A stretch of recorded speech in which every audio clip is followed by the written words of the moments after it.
ને મિત્રો મજામાં.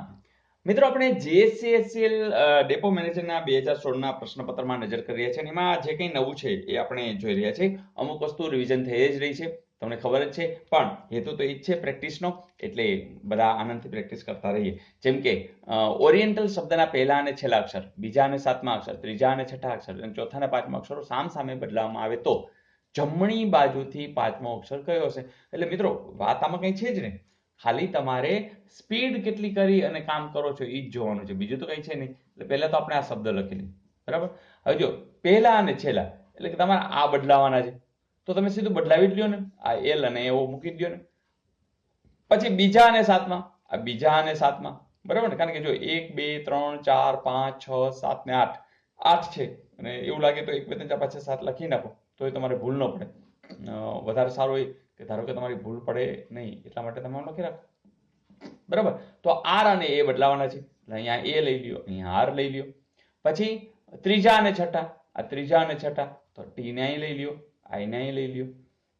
ત્રીજા અને છઠ્ઠા તેમજ ચોથા અને પાંચમા અક્ષર તો અહીંયા એન અને ઈ. હવે તમને ક્યાંથી કીધું છે? જમણી બાજુથી, તો આ જમણો હાથ આપણો છે, તો આમથી તમારે ગણવાના છે. કેટલામાં? પાંચમો, પહેલો, બીજો, ત્રીજો, ચોથો ને પાંચમો. તો એનડીસી નો એ. Is it okay? તો મિત્રો આવું સિમ્પલ હોય છે, બસ ખાલી ઉતાવળથી કરવાનું છે, ભૂલ વિનાનું કરવાનું છે. Is it okay? જોઈએ નેક્સ્ટ. મિત્રો આ પણ બહુ મસ્ત છે સમ, કે અહીંયા તમને મજા આવે એવું છે કે જેમ કે 4 મિત્રો કેરમ રમે છે. યસ, કેરમ શબ્દ આવ્યો, મજા આવી ગઈ. સલોની અમરની જમણી બાજુ, એટલે મિત્રો આપણે આટલી તો ખબર છે કેરમ વિશે, કે કેરમ છે એ 4 જણા રમતા હોય અને એમાં કોણ જોડી હોય તો સામ સામેની જોડી હોય, આ બે વસ્તુની ખબર હોવી જોઈએ, એની ખબર જ છે કે 4 મિત્રો કેરમ રમે છે. સલોની અમરની જમણી બાજુ છે. હવે જો કોણ, તો કે સલોની. હવે જમણી બાજુ હોવું એટલે શું? દાખલા તરીકે અમર અહીં બેઠો છે, તો અમરનો જમણો હાથ ક્યાં હોય? આ બાજુ હોય. તો અમરની જમણી બાજુ કોણ બેઠું છે? તો કે સલોની. એટલે આટલું થઈ ગયું, આટલું તો ફાઇનલ થઈ ગયું, બરાબર. અમર જમણી અને નૈના નિલેશની ડાબી બાજુ હતી. હવે જો નૈના છે નિલેશની ડાબી બાજુ. હવે તમને ખબર છે કે ડાબી બાજુ એટલે શું? તો તમે તરત કહેશો કે નૈના છે એ નિલેશની ડાબી બાજુ. હવે જો ધારો કે નિલેશ અહીંયા છે, તો એનો જમણો હાથ આ બાજુ છે અને ડાબો હાથ કયા બાજુ છે? આ બાજુ જશે. એટલે તમને ખબર છે કે જો અહીંયા નિલેશ બેઠો હોય, જો અહીંયા બેઠો હોય તો એનો ડાબો હાથ આ બાજુ આવશે, એટલે નહીં મેળ પડે. એટલે કે નિલેશનો જમણો હાથ આ બાજુ છે, ડાબો હાથ છે આ બાજુ છે અને ત્યાં કોણ બેઠું છે? નૈના. એનો અર્થ આખી વાત પૂરી થઈ ગઈ છે. હવે તમને ગમે તે પૂછે તો તમને આવડે. હવે કઈ જોડી એકબીજાના સાથી હશે? સોરી, તો સાથી હોવું એટલે શું? તો સામ સામેના છે એ સાથી કહેવાય. અમર અને નૈના છે એ સાથી કહેવાય, નિલેશ અને સલોની સાથી કહેવાય. હવે તમે જ કહો અમર સલોની, તો અમર ને સલોની તો બાજુ બાજુમાં છે એટલે જવા દો. નિલેશ અને નૈના, નિલેશ અને નૈના પણ બાજુ બાજુમાં છે, જવા દો. અમર અને નિલેશ, અમર અને નિલેશ પણ બાજુ બાજુમાં છે, જવા દો. તો અમર અને નૈના, તો આ બંને છે એ જોડી છે. તમે ફાઇનલ કહી શકો કે આ જવાબ શું આવશે? અમર અને નૈના. તો કેરમવાળા સમ બહુ ઓછા જોવા મળે છે, તો આ સરસ છે સમ, અને આ તમને બધાને આવડતો હશે. તો આપી દો હોમવર્ક, ચાલો આપી દઉં. તો શ્રેણી તમારા માટે તૈયાર છે, 7 34 43 46. યસ, તમારો જવાબ આપવાનો છે અને તમે આપી જ દેશો, ખાતરી છે. તો મજા આવી? હા, ગઈકાલનું હોમવર્ક જોઈ લઈએ. પ્રશ્ન આવો હતો કે જો પેનને સિક્કો, સિક્કાને લાકડી, લાકડીને પેન, પેનને સોય, સોયને રસી અને રસીને દોરો કહેવામાં આવે તો પેપર ઉપર લખવા માટે શેની જરૂર પડે? કે ભાઈ પેનની. એટલે તમારે સીધું શું કરવાનું? પેન ઉપર વહી જવાનું. તો પેનને શું કહેવાય? બસ જવાબ, તો જવાબ છે સિક્કો.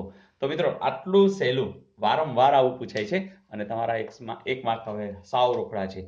તો મજા આવી? અરે હા, એક મારા ખ્યાલમાં જો હોમવર્ક બાકી રહી ગયું છે, જોઈ લઈએ. પ્રશ્ન આવો હતો કે ડાયમંડને EJBNPOE લખવામાં આવે તો રૂટીનને કેમ લખાય? મિત્રો મોટાભાગનો જવાબ સાચો જ છે. એને જોઈ લીધું છે કે ABCD, ડી પછી કોણ આવે? ઈ છે ને, ઈ પછી HIJ, પછી A પછી B, M પછી N, જુઓ બધું ઈ જ આવતું જાય છે. પછી O પછી P છે, પછી N પછી HIJKLMNO અને ABCDE. એટલે કે આના પછી જે એક ક્રમ આવતો હતો એ જ શબ્દ અહીંયા છે. તો હવે જોજો OPQRS, બરાબર, OPQRS, TUV, T પછી U, HIJ, LMNO અને ABCDEF, એટલે કે તમને વિકલ્પ પણ મેં આપ્યો નથી, પણ મોટાભાગનાનો જવાબ સાચો જ છે, SPVUJOF. તો એક્ઝેક્ટલી તમારા બધાનો જવાબ સાચો છે અને તમે હવે આના માસ્ટર બની ગયા છો, કારણ કે આ બધા પૂછાયેલા સમજ આપણે જોઈ રહ્યા છીએ. તો જે લોકો નવા છે એ લોકોએ કંઈ કરવાનું નથી, બસ આનંદથી જ્યારે જ્યારે મોજ પડે ત્યારે વિડીયો જોયા કરે. અને હા, વિડીયોને જો તમે સ્ટોપ કરી અને તમે પહેલા પ્રયાસ કરો અને પછી જોશો તો મને લાગે છે કે કોઈ પણ સમની અંદર તમારી એટલી બધી સ્પીડ હશે કે લોકો કરતા આગળ હશો. ફરીથી આ કેટલું આવડ્યું એની કાંઈ વાત છે જ નહીં, પણ આખું ગામ જે તૈયારી કરી રહ્યું છે, અહીં ગામ એટલે આખું ગુજરાત જે કંઈ તૈયારી કરી રહ્યા છે એનાથી આગળ વધવાની વાત છે. અહીં કેટલા માર્ક્સ લેવા એ બિલકુલ ન રાખતા, તમે હતા એના કરતાં સરસ કામ કરો છો, પણ તેમ છતાં જો આખું ગામ વધારે કામ કરી રહ્યું છે તો તમારે પણ વધારે કામ કરવાનું છે. આ વસ્તુ યાદ રહી. Is it okay? તો બસ આનંદથી કામ કરતા રહીએ. હા, કોમેન્ટ્સની તો હું જરૂરથી રાહ જોઈશ અને હું દરેકની કોમેન્ટ્સ વાંચું છું. જરૂરથી લખતા રહેજો.